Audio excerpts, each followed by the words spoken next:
ಆತ್ಮೀಯ ಸ್ಪರ್ಧಾ ಮಿತ್ರರೇ, ನಾನು ನಿಮ್ಮ ಮಾರಗೌಡ ಸರ್, ಎಕ್ಸಲೆಂಟ್ ಇತಿಹಾಸ ಪುಸ್ತಕದ ಅರ್ಥರ್. ವಿದ್ಯಾರ್ಥಿಗಳೇ, ಇಂದಿನ ಈ ಒಂದು ತರಗತಿಯಲ್ಲಿ ಈ ಆಧುನಿಕ ಭಾರತದ ಇತಿಹಾಸದ ಪ್ರಮುಖ ಪ್ರಶ್ನೆ ಮತ್ತು ಉತ್ತರಗಳೊಂದಿಗೆ ಬಂದಿದೆ ವಿದ್ಯಾರ್ಥಿಗಳೇ. ಹೀಗಾಗಿ ಪ್ರಥಮ ಪ್ರಶ್ನೆ, ಕ್ಯಾಸ್ಟ್ ಅಥವಾ ಜಾತಿ ಎಂಬ ಪದ ಎಲ್ಲಿಂದ ಬಂದಿದೆ? ಸರಿಯಾದ ಉತ್ತರ ಪೋರ್ಚುಗೀಸ್ ಪದದಿಂದ. ನೋಡಿ, ಈ ಒಂದು ಪೋರ್ಚುಗೀಸರೇ ಭಾರತ ದೇಶದಲ್ಲಿ ಗಿಡಮೂಲಿಕೆಗಳ ಬಗ್ಗೆ ಸಂಶೋಧನೆ ಮಾಡಿದಂತವ್ರು ವಿದ್ಯಾರ್ಥಿಗಳೇ. ಈ ಪೋರ್ಚುಗೀಸರೇ ಭಾರತ ದೇಶದಲ್ಲಿ ಪ್ರಥಮ ಬಾರಿಗೆ ಕೂಡು ಬಂಡವಾಳ ವ್ಯವಸ್ಥೆಯನ್ನ ಆರಂಭ ಮಾಡಿದಂತವ್ರು ವಿದ್ಯಾರ್ಥಿಗಳೇ. ನೋಡಿ, ಈ ಪೋರ್ಚುಗೀಸರ ವಿರುದ್ಧ ಹೋರಾಟ ಮಾಡಿದಂತ ಪ್ರಥಮ ಕನ್ನಡದ ಮಹಿಳೆ ಯಾರು ಅಂತಂದಾಗ ಉಳ್ಳಾಲದ ರಾಣಿ ಅಬ್ಬಕ್ಕ ಚೋಟ. ನೋಡಿ, ನಂತರ ಎರಡನೇ ಪ್ರಶ್ನೆ, ಡೇನರು ಭಾರತಕ್ಕೆ ಯಾವ ದೇಶದಿಂದ ಬಂದವರು? ನೋಡಿ, ಸರಿಯಾದ ಉತ್ತರ ಡೆನ್ಮಾರ್ಕ್. ನೋಡಿ, ಡೆನ್ಮಾರ್ಕ್ ನಿಂದ ಡೇನರು ಭಾರತ ದೇಶಕ್ಕೆ ಯಾವ ಬರ್ತಾರಪ್ಪ ಅಂತಂದ್ರೆ 1606ರಲ್ಲಿ ಬರ್ತಾರೆ. ನೋಡಿ, 1606ರಲ್ಲಿ ಭಾರತ ದೇಶಕ್ಕೆ ಬಂದಂತ ಈ ಡೇನರು ಯಾವ ದೇಶದಿಂದ ಬಂದ್ರು? ಡೆನ್ಮಾರ್ಕ್ ನಿಂದ ಬಂದ್ರು. ಮೂರನೇ ಪ್ರಶ್ನೆ, ಬ್ರಿಟಿಷರು ಅಮೆರಿಕಾದಲ್ಲಿ ಎಷ್ಟು ವಸಾಹತು ಕೇಂದ್ರಗಳನ್ನು ಹೊಂದಿದ್ರು? ಸರಿಯಾದ ಉತ್ತರ 13 ವಸಾಹತು ಕೇಂದ್ರಗಳನ್ನ. ನೋಡಿ, ವಸಾಹತು ಕೇಂದ್ರಗಳು ಅಂದ್ರೆ ವಸಾಹತು ಅಂದ್ರೆ ಏನು? ಒಂದು ದೇಶ ಮತ್ತೊಂದು ದೇಶದ ಯಾವುದೇ ಭೂಭಾಗದ ಮೇಲೆ ರಾಜಕೀಯವಾಗಿ ಮತ್ತು ಆರ್ಥಿಕವಾಗಿ ನಿಯಂತ್ರಣ ಸಾಧಿಸಿದ್ದರೆ ಅದನ್ನು ವಸಾಹತು ಕೇಂದ್ರ ಎಂದು ಕರೆಯಲಾಗುತ್ತದೆ. ನೋಡಿ, ಉದಾಹರಣೆಗೆ ಅಮೆರಿಕ ದೇಶ ಭಾರತದ ಬೆಂಗಳೂರು ನಗರದ ಮೇಲೆ ರಾಜಕೀಯವಾಗಿ ಮತ್ತು ಆರ್ಥಿಕವಾಗಿ ನಿಯಂತ್ರಣವನ್ನು ಸಾಧನೆ ಮಾಡಿದರೆ ಅಮೆರಿಕದ ಒಂದು ವಸಾಹತು ಕೇಂದ್ರ ಬೆಂಗಳೂರು ಎಂದು ಕರೆಯಲಾಗುತ್ತದೆ. ಅಥವಾ ಭಾರತ ದೇಶ ಅಮೆರಿಕದ ವಾಷಿಂಗ್ಟನ್ ನಗರದ ಮೇಲೆ ರಾಜಕೀಯವಾಗಿ ಮತ್ತು ಆರ್ಥಿಕವಾಗಿ ನಿಯಂತ್ರಣ ಸಾಧಿಸಿದರೆ ಭಾರತದ ಒಂದು ವಸಾಹತು ಕೇಂದ್ರ ವಾಷಿಂಗ್ಟನ್ ಎಂದು ಕರೆಯಲಾಗುತ್ತದೆ ವಿದ್ಯಾರ್ಥಿಗಳ. ನೋಡಿ, ವಸಾಹತು ಅಂದ್ರೆ ಒಂದು ದೇಶ ಮತ್ತೊಂದು ದೇಶದ ಯಾವುದೇ ಭೂಭಾಗದ ಮೇಲೆ ರಾಜಕೀಯವಾಗಿ ಮತ್ತು ಆರ್ಥಿಕವಾಗಿ ನಿಯಂತ್ರಣ ಸಾಧಿಸಿದರೆ ಅದನ್ನು ವಸಾಹತು ಕೇಂದ್ರ ಅಂತ ಕರಿತೇವೆ. ಹೀಗಾಗಿ ಬ್ರಿಟಿಷರು ಅಮೆರಿಕದಲ್ಲಿ 13 ವಸಾಹತು ಕೇಂದ್ರಗಳನ್ನ ಹೊಂದಿದ್ರು. ನೋಡಿ ವಿದ್ಯಾರ್ಥಿಗಳೇ, ನಂತರ ನೋಡಿ ವಿದ್ಯಾರ್ಥಿಗಳೇ, ಎಕ್ಸಲೆಂಟ್ ಇತಿಹಾಸ ಪುಸ್ತಕ. ಈ ಒಂದು ಪುಸ್ತಕ ವಿವರಣಾತ್ಮಕವಾಗಿ ಇರುವಂತದ್ದು ವಿದ್ಯಾರ್ಥಿಗಳೇ. ನೀವು PC, PSI, FDA, SDA, KS ನೋಡಿ, ಏನ್ ವಿಲೇಜ್ ಅಕೌಂಟೆಂಟ್ ಆಗಿರೋದು, PDO ಎಲ್ಲದಕ್ಕೂ ಇದ್ದಾರೆ, ವಿವರಣಾತ್ಮಕವಾಗಿರುವಂತದ್ದು. ಮತ್ತೆ ಎಲ್ಲ PC ಇಂದ IAS ವರೆಗೆ ಪ್ರಶ್ನೆ ಪತ್ರಿಕೆಗಳನ್ನು ಸೇರ್ಪಡೆ ಮಾಡಲಾಗಿದೆ.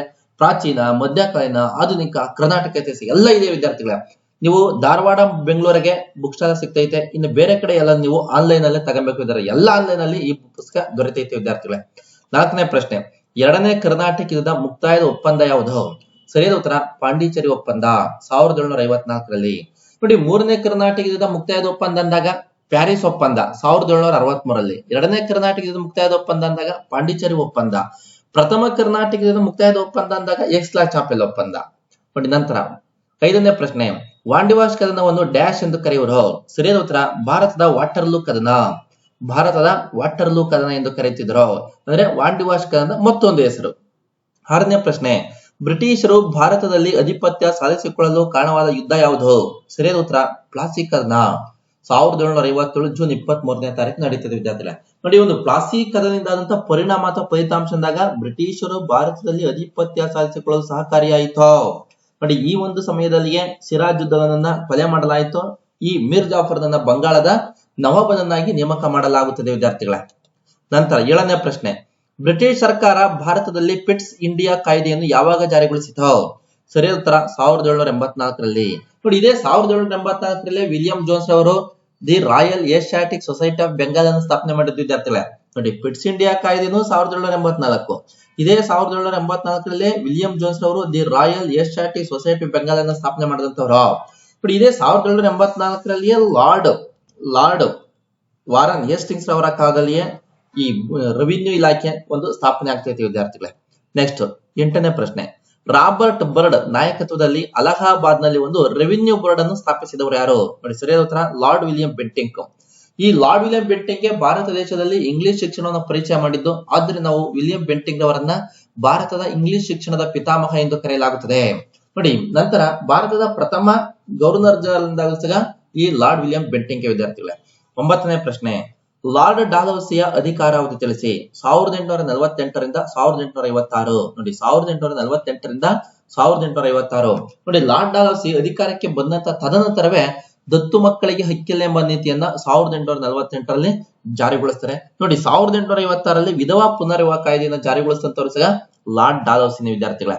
ನೋಡಿ, ನಂತರ 10ನೇ ಪ್ರಶ್ನೆ,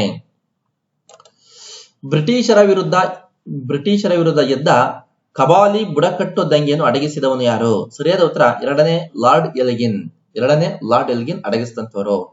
11ನೇ ಪ್ರಶ್ನೆ 1916ರಲ್ಲಿ ಎಲ್ಲಿ ಕಾಂಗ್ರೆಸ್ ಅಧಿವೇಶನ ನಡೆಸಿದರು? ಸರಿಯಾದ ಉತ್ತರ ಲಕ್ನೋ ಕಾಂಗ್ರೆಸ್ ಅಧಿವೇಶನ.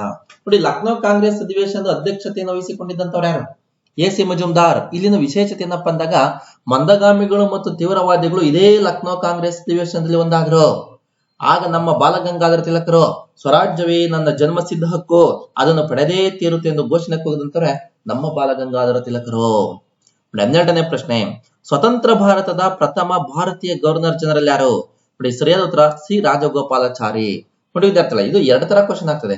ಸ್ವತಂತ್ರ ಭಾರತದ ಪ್ರಥಮ ಗವರ್ನರ್ ಜನರಲ್ ಯಾರು ಅಂದಾಗ ಲಾರ್ಡ್ ಮೌಂಟ್ ಬ್ಯಾಟನ್. ಸ್ವತಂತ್ರ ಭಾರತದ ಪ್ರಥಮ ಭಾರತೀಯ ಗವರ್ನರ್ ಜನರಲ್ ಯಾರು ಅಂದಾಗ ಸಿ ರಾಜಗೋಪಾಲಾಚಾರಿ ಅವರು. ನೋಡಿ ವಿದ್ಯಾರ್ಥಿಗಳೇ, ನಂತರ 13ನೇ ಪ್ರಶ್ನೆ ಪ್ರಥಮ ಆಂಗ್ಲೋ ಮೈಸೂರು ಯುದ್ಧದಲ್ಲಿ ಭಾಗವಹಿಸಿದವರು ಯಾರು? ನೋಡಿ, ಸರಿಯಾದ ಉತ್ತರ ಹೈದರ್ ಅಲಿ ಮತ್ತು ಬ್ರಿಟಿಷ್ ಸೇನಾಪತಿ ಕರ್ನಲ್ ಸ್ಮಿತ್ ಅವರು ಪ್ರಥಮ ಆಂಗ್ಲೋ ಮೈಸೂರು ಯುದ್ಧದ ರಂಗದಲ್ಲಿ ಭಾಗವಹಿಸ್ತಾರೆ. 2ನೇ ಆಂಗ್ಲೋ ಮೈಸೂರು ಯುದ್ಧದಲ್ಲಿ ಅಂದಾಗ Haider Ali Tipu Sultan versus Lord Warren Hastings ಭಾಗವಹಿಸ್ತಾರೆ. ನೋಡಿ, ನಂತರ 14ನೇ ಪ್ರಶ್ನೆ ಮೌಲವಿ ಅಬ್ದುಲ್ಲಾ ಇವರು ಯಾರ ಗುರುಗಳಾಗಿದ್ದಾರೆ? ನೋಡಿ, ಸರಿಯಾದ ಉತ್ತರ ಟಿಪ್ಪು ಸುಲ್ತಾನ್. ನೋಡಿ, ಟಿಪ್ಪು ಸುಲ್ತಾನ್ ಅವರಿಗೆ ಮೌಲವಿ ಅಬ್ದುಲ್ಲಾ, ಉಮೇದುಲ್ಲಾ, ಗೋವರ್ಧನ ಪಂಡಿತ್ ಎಂಬ 3 ಜನ ಗುರುಗಳಿದ್ದರು ವಿದ್ಯಾರ್ಥಿಗಳೇ. ಹಾಗಾದ್ರಲ್ಲೂ ಇವರು ಮೌಲವಿ ಅಬ್ದುಲ್ಲಾ ಒಬ್ಬರು ವಿದ್ಯಾರ್ಥಿಗಳೇ. 15ನೇ ಪ್ರಶ್ನೆ ಸಹಾಯಕ ಸೈನ್ಯ ಪದ್ಧತಿಗೆ ಸಹಿ ಹಾಕಲು ವಿರೋಧಿಸಿದವರು ಯಾರು? ಸರಿಯಾದ ಉತ್ತರ ಟಿಪ್ಪು ಸುಲ್ತಾನ್. ನೋಡಿ, ಸಹಾಯಕ ಸೈನ್ಯ ಪದ್ಧತಿಗೆ ಸಹಿ ಹಾಕಿದಂತ ಭಾರತದ ಪ್ರಥಮ ಅರಸ ಅಂತಂದಾಗ ಹೈದರಾಬಾದ್ ನಿಜಾಮನಾದ ಅಲಿ ಖಾನ್ 1798 ಸಹಿ ಹಾಕ್ತಾನೆ. ಆದ್ರೆ ಈ ಸಹಾಯಕ ಸೈನ್ಯ ಪದ್ಧತಿಗೆ ಸಹಿ ಹಾಕಲು ವಿರೋಧವನ್ನು ವ್ಯಕ್ತಪಡಿಸಂತವ್ರು ಅಂತಂದಾಗ ನಮ್ಮ ಟಿಪ್ಪು ಸುಲ್ತಾನ್. ನೋಡಿ ವಿದ್ಯಾರ್ಥಿಗಳೇ, 16ನೇ ಪ್ರಶ್ನೆ ಭಾರತದಲ್ಲಿ ಬ್ರಿಟಿಷರ ವಿರುದ್ಧ ಕೊನೆಯದಾಗಿ ಹೋರಾಟ ನಡೆಸಿದವರು ಯಾರು? ಸರಿಯಾದ ಉತ್ತರ ಪಂಜಾಬಿನ ಸಿಖ್ಖರು. ನೋಡಿ ವಿದ್ಯಾರ್ಥಿಗಳೇ, ಭಾರತದಲ್ಲಿ ಬ್ರಿಟಿಷರ ವಿರುದ್ಧ ಕೊನೆಯದಾಗಿ ಹೋರಾಟ ಮಾಡಿದಂತವರು ಪಂಜಾಬಿನ ಸಿಖ್ಖರು. ನೋಡಿ, ಹೀಗಾಗಿ 2ನೇ ಆಂಗ್ಲೋ ಸಿಖ್ ಯುದ್ಧ 1849ರಲ್ಲಿ ಮುಕ್ತಾಯವಾಗ್ತದೆ.